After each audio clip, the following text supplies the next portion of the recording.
Welcome to the Silhouettes of Success podcast with your host, successful entrepreneur, broker, and business mentor, Amber Weitzer. Because success comes in all shapes, sizes, and styles, the Silhouettes of Success podcast is shining the light on industrious women with a collection of curated conversations of intentional inspiration designed to inspire your heart, ignite your mind, feed your soul, and gift you with actionable insights directly from inspirational, everyday women who've shown tenacity, grit, and grace, having taken on the challenges in their lives and business and won. Remarkable, down-to-earth, and relatable, Amber and her guests will share with you uplifting and extraordinary real-life success stories, motivational ideas that just might help spark something within you. With the deepest desire to serve you, help you grow so you can begin to shine the light that will illuminate your very own silhouette of success. So, let's get to it. Hello and welcome to the Amber Weitzer podcast, Silhouettes of Success. Today, I'm delighted to talk with a high-achieving and larger-than-life woman, and she has one of the most energetic, charismatic silhouettes of anyone that I know. With her business savvy and passion for training and growth, she embodies all of the qualities, skills, and talents to help improve you and give you that extra motivation, tools, or inspiration to get you one step closer to your goals and dreams. So please help me welcome Julie Kaczor, wife, mother of 5 young professionals, 26 years full-time in real estate with over $750 million in career sales. She's a sales coach with the Mike Ferry organization and a 10 times Ironman finisher. Hello, Julie. Hi, Amber. Thank you so much for having me. Well, thank you for joining us today. Julie, I'm very excited to visit with you as you share your Silhouette of Success story with us. So once again, welcome. Thank you. Okay, so full disclosure, you are my real estate business coach with the Mike Ferry organization. However, I had no idea that you had so much more going on, which shouldn't surprise me. But in doing some research, we wanted to talk about that so you could share your story of success in whatever aspect that is for you. We'll be talking with you about that today and probably only scratching the surface, I'm sure. So, Julie, to help illustrate your silhouette of success for our listeners, it's my understanding that you have some significant and impressive accomplishments. Would you like to share some of those with us? Well, I think humbled by my successes. The real successes are coming out with a healthy mind and body, having healthy kids that don't live in my basement. And so my real successes are less about the money and the triumphs of my personal victories and more about making sure that people in my world are comfortable, happy, safe, and loved. Doesn't change the fact that the other successes are fun and are contributory to my personality. It's more the challenge personally than it is for everybody to admire. That's beautiful. Well said. You know, as we work through these questions today and kind of reveal your silhouette of success, one of the questions that comes to everyone's mind is, how does she do it? Where does the drive come from? So talk to a couple of your accomplishments so we can maybe see a more full picture of your accomplishments. And so we can also talk about that intrinsic motivation or drive. And so we can learn a little bit from you about that. How do we find that if we don't have it? Or how do you find it? Or is it just natural for you? No, I don't think anything's natural for any of us. I think there's always a beginning, a middle, an end, and here we are. And there's choices along the road. So I grew up in Long Island, New York, in a very wealthy town called Great Neck. And we were pretty much the odd man out without any money. We lived in an apartment. Most of my friends had houses and their families were very wealthy. You know, as it came, I had good friends and it always struck me that they could go to sleepaway camp and I couldn't and this and that. So I think deep within, I felt a little bit like an outcast there, which doesn't mean it was a reality. It was my reality because I think middle class and lower middle class, upper middle class really doesn't matter. But as a kid, it impacts you. saying goodbye to your friends when they're leaving for the summer, or going to the Hamptons, going to sleepaway camp, and you're not. And I think deep down in there that kind of stuck with me, that I wanted my kids to have my friend's life and not my life, which doesn't mean it was all true or all positive. It just was my thought growing up. Moving out of my house the day I graduated high school was kind of, sink or swim. It was really everybody's, has a story. And my story was that I had an awful stepfather, and I had a good head on my shoulders to get out of high school, not quit. But the day I graduated high school was the day I moved out of my house and just pretty much figured it out from there. So that was kind of the motivation, not a great support system as I was younger, and just trying to beat the odds there. Well, it's impressive. And the sink or swim part, I guess I would say, look what you've done with your personal accomplishments and victories, as you say, literally swim. Right. You're right. Everyone has a story, and it doesn't have to define you, but it definitely can make you stop and reflect and say, this is what I want, A, or this is what I don't want, A, and go for it. Yeah. Well, Julie, share with us a day in the life for you once the alarm clock goes off and the workday kicks in. Well, that's a good question. With all the polls and all of the external noise in all of our lives, our hyper connectivity, so many people buzzing and clicking and going off, and phones and texts, and there's really very little time to just be. So while you're not being a wife or a mother or a real estate agent or a triathlete or anything, where's the time to just be? You don't have to think, you don't have to do, you just have to be. So I wake up at 4:00 in the morning, and some people think it's crazy. And I feel like that is like my happy time, whether I usually just make coffee and sit and think, or, plan the day or whatever, but I'm not really busy interacting on the internet or with my husband. When I hear his footsteps, I'm like, no, you go back to sleep. But anyway, 4:00 in the morning is usually for me. By 5, if it's a workout day, then I'm usually kind of heading out the door by about 5. An hour in the morning at that time is a lot of time. Probably working out from about 5:15 or 5:30 till 7, coming home, trying to make a beeline, turn around to get in my office by 8:30. That's the goal.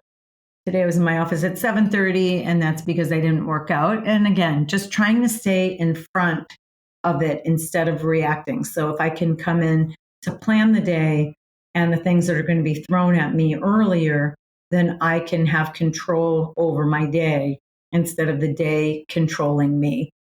Another thing that I do, I try not to leave my office before 2, so I can establish some routine in my day. So once I break down what I'm doing or not doing at certain times, it takes the guesswork out of, and it takes the reactiveness out of my day. The less reaction I can do, the more in control I can stay of my day. Why is that important? Well, it's my day. It's, it might be work and I might have clients, but it's my day. And I get to choose that I want to be in a good state of mind, not in a panic or reactive mode. It doesn't help anybody on that note. So having some organization and some discipline in the day for what is common. Common for me is I don't really go out to lunch ever, but I'll meet you for happy hour and a glass of wine. So my line in the sand is, stay focused from about 8:30 till about 4:30. And if I have appointments and they're at 2, then goody, I get to break that silence or whatever at that point. But I think it's not for everybody, but just having some discipline with your time is, my big thing. Well, some discipline, cough, cough.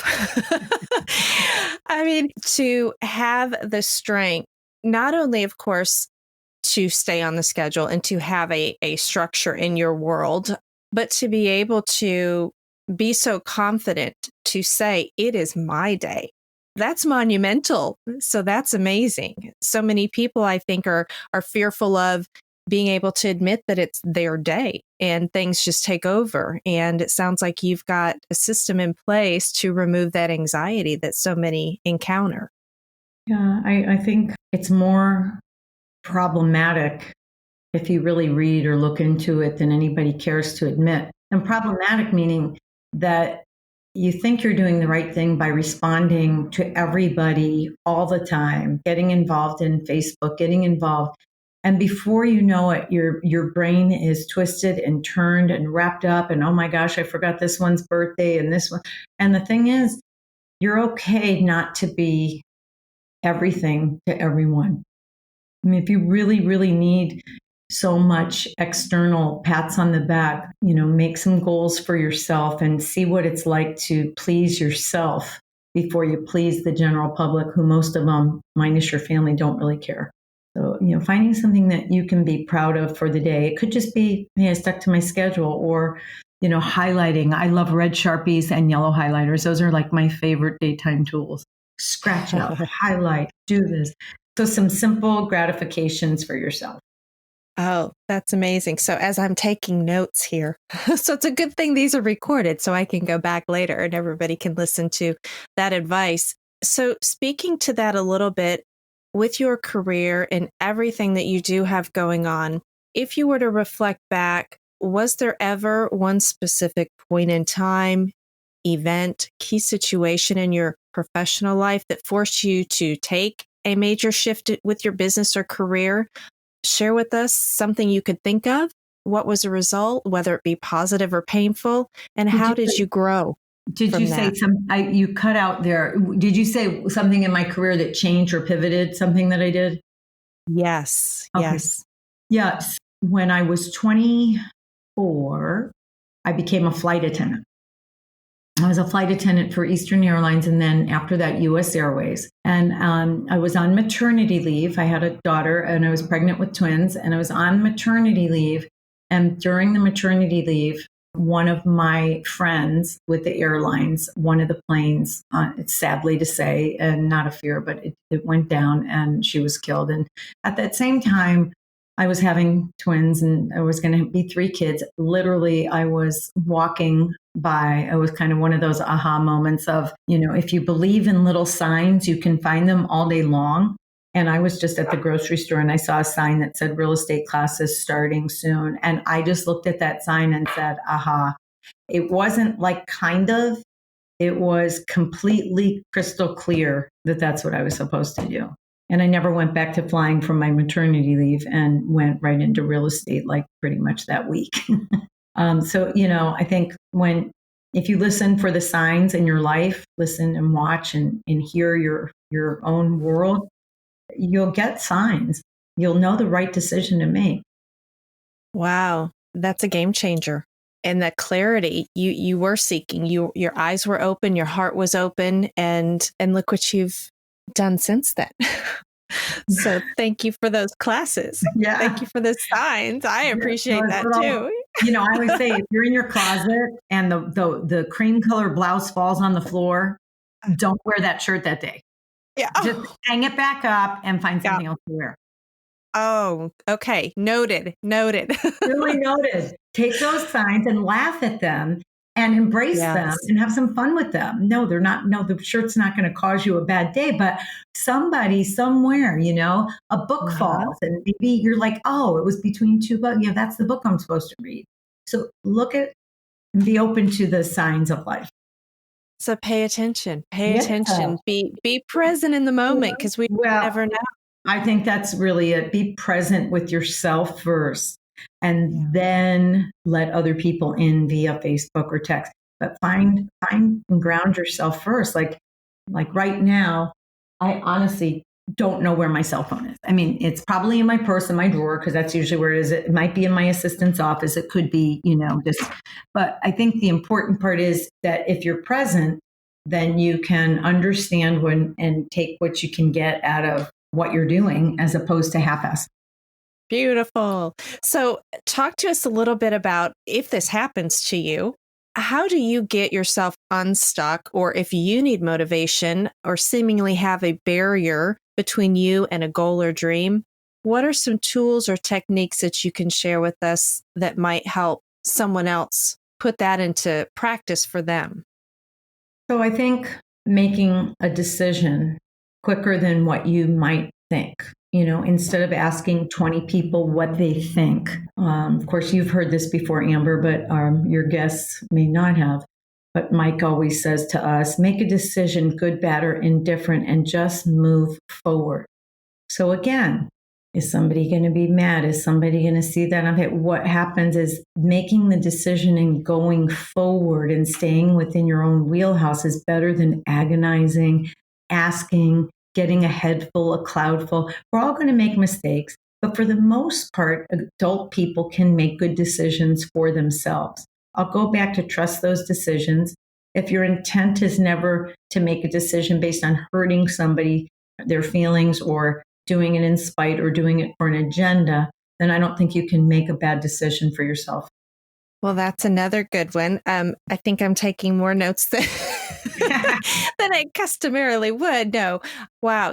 Making that decision and just taking that not only risk, if you will, but leap of faith. And I think we feel so much off of our shoulders after we make that choice and move forward. Yeah. So Amber, you said, how do you get motivated? So you don't get motivated. That's the whole thing. Until you take any course of action, you can't really become motivated. So if you wake up and you talk about going to the gym and you have a gym membership, that's all great. But until you go to that gym and say, hey, I did it, I got through day one, I bet I could come back for day two, that's where the motivation starts and the result. So action, again, you are having a bad day. I'm going to close my door, shut my phone off, and I'm going to take care of these two things. And then I'm going to go to shop. Oh, that's my decision. Then I check that, and then I do what I say. Well, I've made a decision, and you might be laughing or giggling, but I get back into control. And so once you stay in control of yourself, that doesn't mean controlling person. It means stay within control of yourself. Make a decision. You know what? I really was supposed to work all day, but you know what? Today I made this decision based on these circumstances, and I'm glad I made that decision, and it's okay. So not beating yourself up over everything. Women tend to beat themselves up over everything. I don't look good enough. I'm not doing this enough. I'm not that. And it just, the list goes on, and just embracing every day with at least 30 seconds of, you know what? I'm good today. I feel good about myself. I have mental health, physical strength. I have food on the table. Do you ever take 30 seconds to just be in gratitude? You don't have to go to church. You don't have to spend hours doing a journal. You can, but you take 30 seconds to just give yourself a attaboy, pat on the back. Just, it's okay. I feel okay about myself today. Not perfect. I feel like I'm an okay person. I'm doing good. That guilt will eat us alive. In the guilt of, and even going back to what you were speaking of earlier with not trying to be all things for all people all the time. And that ties in perfectly with what you just said. And it's so poetic about the guilt we do feel for the most part until you're able to kind of use that red Sharpie and, draw through some to-dos or some tasks, or that guilt is just, it's horrible. Right. And that's a choice too. So if you make a decision, so here you have guilt and you have a laundry list of things to do, and you just say, okay, I'm going to take care of this one thing. And that's it. So put the list away and take one thing and sit there with one thing. Because until you take action on that one thing, the list will eat you up alive. You don't have to take care of the whole list. You have to do one thing on the list. That's a big difference. And so when you take action, you're like, okay, that only took me 10 minutes. I thought it was going to take me an hour. I can take care of one other thing, or I can do that. So small bites, small goals, small wins can make you smile a lot. And we all deserve that. We all need that. Yeah. So yes, it's interesting because something I was going to ask you in a little bit, I'm just going to ask you now, because part of my go-to advice is something that I absorbed from all of your good notes that you've shared with me. But if you were to share something, one key go-to advice for our listeners, just can be range of you name it. What is a good key go-to advice that you share? So for example, Again, with my years of pulling it all together under your guidance, mine is get dressed, pressed, polished, and show up, because the hardest part is to show up. But once you're there, you've busted through the fear, and it's liberating. Yeah, each day comes with an interesting amount of challenges and fear for, especially, I don't know, because I'm not a man, but I think for women in general. I couldn't agree with you more. Those days when you want to put those comfy, cozy sweatpants on, especially if you are working, even if you're working out of the house, I would say that having to, again, be on a date with yourself is important. You have to love yourself, court yourself, take care of yourself, put maybe some lip gloss on, maybe pull your hair back, maybe put a little bit of jewelry on. So this stuff sounds really corny, but if you look at people as they grow older and you look how they stay, it gets harder and harder for the older folks to take care of their personal hygiene and their stuff. I remember one of my old aunts, my dad used to take her, she was in her 90s, and she'd get her hair done and her nails done like every 7 to 10 days. And I mean, my dad would pick her up and take her to the spa and get her done. And she was just a happy little crazy, fierce, redheaded peanut. But I think for women, it is harder to feel good about yourself. I don't know why. I think you, Amber, knowing you, and I think you knowing me now, it looks all that on the outside. But I think the common denominator for women is to not judge. In the inside, I think we're all females, we're female-minded, and we want to please our people in our life. We want to be good mothers. We want to be, the best we can be. It's hard. You get older. I'm 58, almost 59, and it gets harder walking by a mirror and going, wow, I feel like I'm 35, but man, I sure don't look it anymore. And it gets harder to understand those kinds of things. So if you can feel good about yourself during the day, it's going to help you. That's kind of the bottom line. I really believe that. And if you can move your body, if you can take a walk your dog, if you can do 20 squats in front of the TV, if you can do something once a day, you might feel pretty jazzed that you're doing something as opposed to nothing. That's powerful. Yes, yes, yes. And all yes. You're 100% on target with just doing the little things to help yourself, and just especially after what we're all trying to come out of, if you will, in one shape or another. Right. COVID made us very comfortable, and that I think that's okay. Right. I think it humbled, it opened up our eyes to be more human and to look around at your neighbors and the kids playing and to doing all that. But I think it still has to come back to, how am I feeling about myself today? Like, okay, I'm not going to beat myself up. Okay, I feel pretty good. I probably ate too much yesterday on Sunday while I watched football, but like all in all, I'm okay. What could I do today to maybe boost that up? You know what? It's Monday. I'm going to have some grilled chicken and salad for lunch, and I'm going to try to not have pizza till next weekend. I'm going to have the Monday through Friday. But like, it's okay to play around with that. So there's nothing perfect in that. There's nothing perfect in that. It's just an acute awareness of professing what you would like to do. So if I say maybe today I should eat healthier because I ate like crap yesterday, it might just be like, okay, but I had a lot of fun yesterday, and yesterday was yesterday, and it was a celebration of some sort, and that was my choice for tomorrow. It was a lot of fun. And I think today I'm going to feel good if I just get back on the paddy wagon for Monday, Tuesday, Wednesday. Oh, crap. Yeah, I forgot. We're going out to dinner again on Thursday. I just need to be mindful of my world, being mindful of what's going on in my world. So Thursday comes and I haven't eaten out Monday, Tuesday, Wednesday, and Thursday. And now I'm really upset with myself because some weeks you have to do that. And that's just a simple example of going out to dinner. It could be anything. But if you know that, then you can damage control. It's not just with the food, it's with your mind. Again, you can control parts of this. Hey, I'm going to have a salad for lunch because I'm going out with my girlfriends tonight. Well, there you go. You gain control over your life again. It goes back to also what you talked about with those wins and being mindful and paying attention in the present and having that control, because it is about you, and you get to control you with that regard.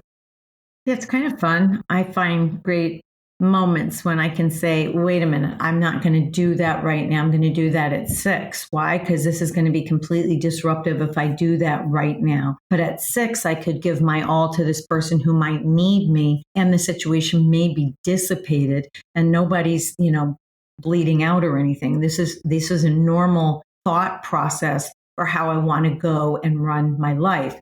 So everything shouldn't or does not need to be a crisis. Most of the time, you'll find when you react, if you just held off a little bit, you might be able to dissipate the entire situation and everybody ends up better in the long run. Kind of like a And timeout. I can raise my hand and say that advice works. And yes, it's a maturing form of being able to put that into practice. It's a feeling more confident that you can put that piece into practice and feel comfortable that it is true. It's a trusting, it's a faith, but that's probably one of the most important pieces of information or coaching that you have shared with me, because it is about being that calming force in life, in the family unit, in the business. But a lot of times it does work itself out. And in this hyper connected world, people assume that, it has to be handled instantaneously. And it doesn't always, for the most part, probably never. So excellent. Well, let's switch gears a little bit. Who do you follow, or what leader, coaches, mentors, authors, who inspires you and not motivate? Book too late. I read bits and pieces because I can't stay awake. Obviously, I've been Mike Berry trained agent as well as a coach for many, many years. And he follows a lot of the people that, I like those Zig Ziglar and the ones that Mike always mentions.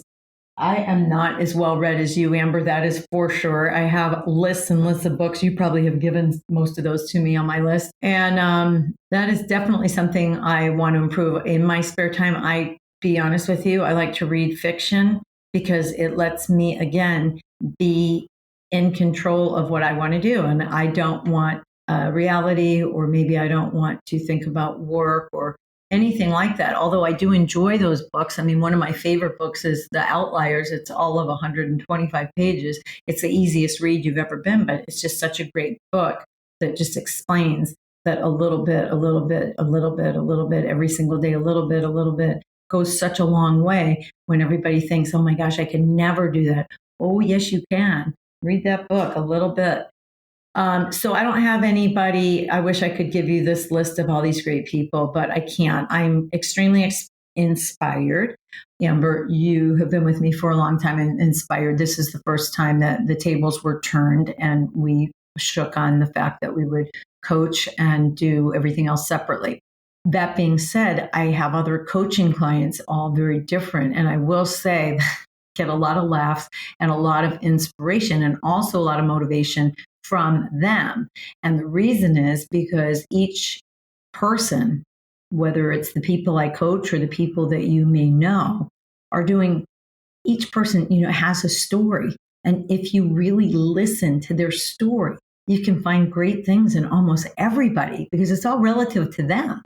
I have a girl that I coach and she has a 1-year-old baby.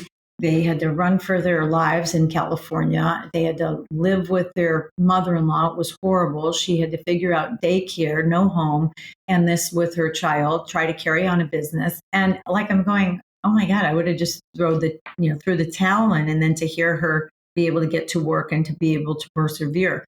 Everything from deaths in families to tragic events, and to watch people persevere. It's, I think, again, just opening your ears up and going, you know what? You have your tragedies and they're very real, and you get to own those, and you do own those, and nobody should take those away. But when you hear someone else's, it just makes yours more realistic to know that you might not know that person understands, but actually so many people actually really do understand. I think the human spirit right now is pretty on a low. And if people could just know that our stories are all the same, they're all the same, that we would all be in a better place. Wow, that's profound, deep and profound, and very meaningful. very meaningful. So that's going to lead me into asking you a little bit about that with what feeds your soul? I didn't grow up religious, although I am very spiritual. And I think to be completely honest with you, I think that the passions in my life, too bad, they were good runs with real estate, good runs with Ironman. This is all great. But I still feel, here we go back to that guilt, too bad I didn't channel that into something bigger than something for myself. So now that I'm at an age where I can, what does that mean? It just means that your life doesn't have to stop because you've accomplished. It means that you should take your talents and maybe put them somewhere else. I might not be the best at it, but I have some thoughts on dabbling in some volunteer work, which I know I'm always amazed about what you do because I have similar interests, but I never have done anything about it. So that weighs on you sometimes. When you have what you have, you don't have to give monetarily, but you're not giving even of your time to somebody that you could change their life. So that's what I'm looking at right now.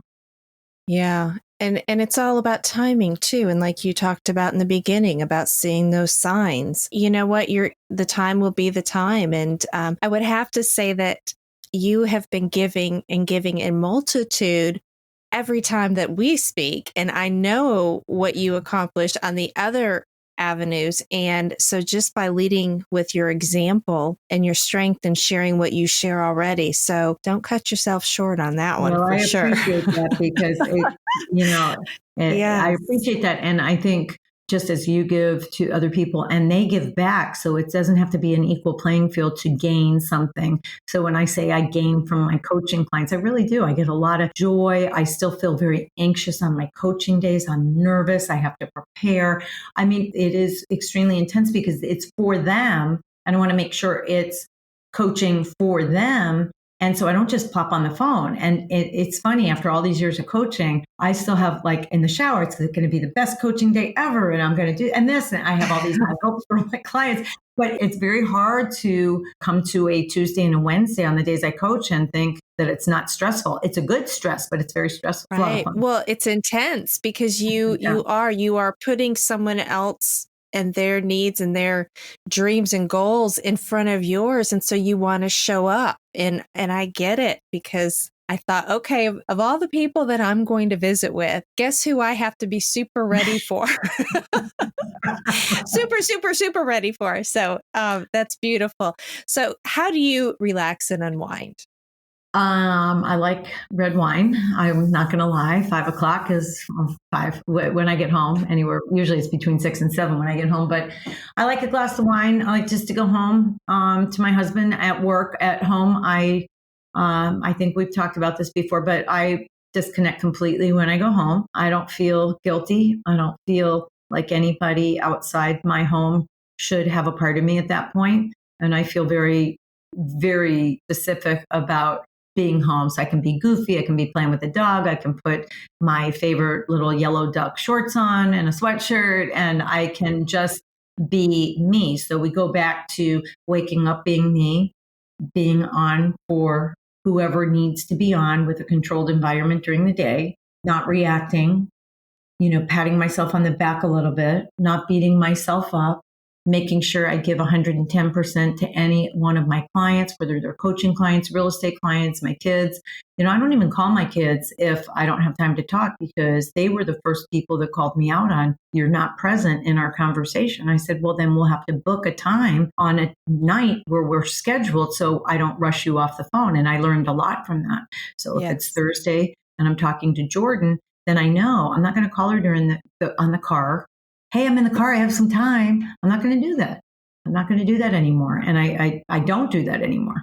If I can't make the time, then I shouldn't be doing it. And that quality time. And yep. And they are the ones that are going to call us out on it, which I think, yes, it has happened. It was a good learning curve when you've brought your children up so well and they turn around and call you out on something in I wish it could be a little bit more productive the way they call you out on it, but that's another story. But then after that dust settles, you realize, hang on a second, maybe they were feeling something that I was not aware of and not listening and not in tune to. That autopilot kicks in, but you're right. They will turn that off in a heartbeat. But it's good to be shaken sometimes, because then you realize, yes, absolutely. Reset. Yes, exactly. Your lens, the one lens, which I think is going on very much predominantly in our world right now, is a one lens. And I think if we all went to a two lens system, I feel this way. Let me just take a step back. Let me think. How could they feel that way? And you can understand even if you don't agree. And I wish we could come back to, I can see how you might say that. I don't agree with that philosophy, but the one lens, I'm right, you're wrong, let me talk, you shut up, is not going to be good for the human race. I think everybody should have an opinion, and everybody can be right and everybody can be wrong at the same time. And I think everybody's opinion matters. And I think everybody should be heard. And it breaks my heart when people can't be heard, but I do think it's important to know that both sides can be heard. And how, what you're saying to be effective. I mean, we can take a lot of these riots and stuff. I don't care. Again, this is not political at all. But if I heard somebody say, and I thought it was really profound, it was a radio talk show, and I heard somebody say, if you want me to come to your cause, why would you burn down my building? I would be more apt to joining your cause if you could help me understand your cause. So the assumption that we all know everything, the assumption that everybody was successful their entire life, that they didn't grow up poor. There's a lot of assumptions out there that really are wrong. So wrong. Mm-hmm. Interesting. Yeah, you hit it right on the head with that. There are a lot of incorrect assumptions, and to be able to relate to each other again. It was interesting after everybody started coming back out, driving the cars after, Right. A lot of the lockdowns were lifted and things of that nature. But you just kind of were skeptical of how everybody's feeling about everything. And I just saw so many smiles, and just everybody took a slow down and was more courteous on the roads. And now it's just ramping back up to where everybody forgot. It's like, just slow down. I think there's some great shirts. I keep seeing them pop up on my computer, but it's just like, be nice. Just be nice. Just be nice. Just be nice. So, oh, wow. Well, Julie, this has been so delightful and immensely inspiring, selfishly even so for me. But where can listeners go to support you in your continued success, looking for real estate in your area? Do you want to share any contact or social information? Well, absolutely. So I am in real estate in the Chicago area, in the western suburbs, and, obviously can work anywhere, but specialize obviously in this area. So if anybody needs help, even if I can't help them, I can be a great resource to get them good, truthful information. It's Julie Kaczor at gmail.com, Kaczor at gmail.com. And that's my personal email. And likewise, if there is a listener or something that has an interest or just caught something that might just put Amber Weitzer's podcast and the video, I will open it immediately. I will share it and definitely give you, any kind of honest answer. I'm going to leave with this. You saw in my bio, so I'm getting older and I'm still an active athlete. And I think one of the things I can remember was years ago, I used to smoke. And when I smoked, I remember, this is a little segue, but you'll edit it. I remember smoking, and then I remember this triathlon was coming into my town. It was, in the Naperville area. It was a sprint triathlon. And I remember going, I got to stop bumming these cigarettes. I have little kids and I was smoking, and I was kind of a closet smoker. I'm like, this is so stupid. Who am I fooling? And I just couldn't do it. And then I signed up for this triathlon. I signed up and I was completely uncomfortable with it. I was always a little bit athletic and all that. But anyway, I got through that. And that was the last day I ever smoked a cigarette. And so by being uncomfortable could change you for the better in so many ways. So don't be nerves to be uncomfortable. Just be uncomfortable for a little bit. I'm an avid runner now, and I'm like, okay, now my game is how much more uncomfortable can I last than you? And now it's a game. And when I say uncomfortable, some of it's physically, some of it's mentally. But what I'm saying is if I never got started, I could have never been, now I call it, I have my play dates. I've been playing hard in triathlon for many years, and I travel all over, and we've had some great, the family comes and they cheer me on, and, I've met some great people. So that's a whole nother life. But what I'm saying is being uncomfortable, taking a step to be uncomfortable, or doing something that maybe you used to do. Maybe you played an instrument, maybe you played soccer, maybe you did ballet. It doesn't have to be to the same extent, and you don't need to measure yourself the same way. But what you could do is open Pandora's box. It might be the best thing you've ever done. Holy. So how do you wrap that up? Wow. Okay. I am going to definitely have to play this over because I couldn't write near as much as I needed to. And yes, that being uncomfortable, I have experienced multiple times under your guidance. So thank you for that. Thank you for that. You're short hours away, Amber. I know. Yes. Well, Julie, thank you once again for sharing your time with us, your depth of experience, and your silhouette of success story. It has been a genuine guilty pleasure for me.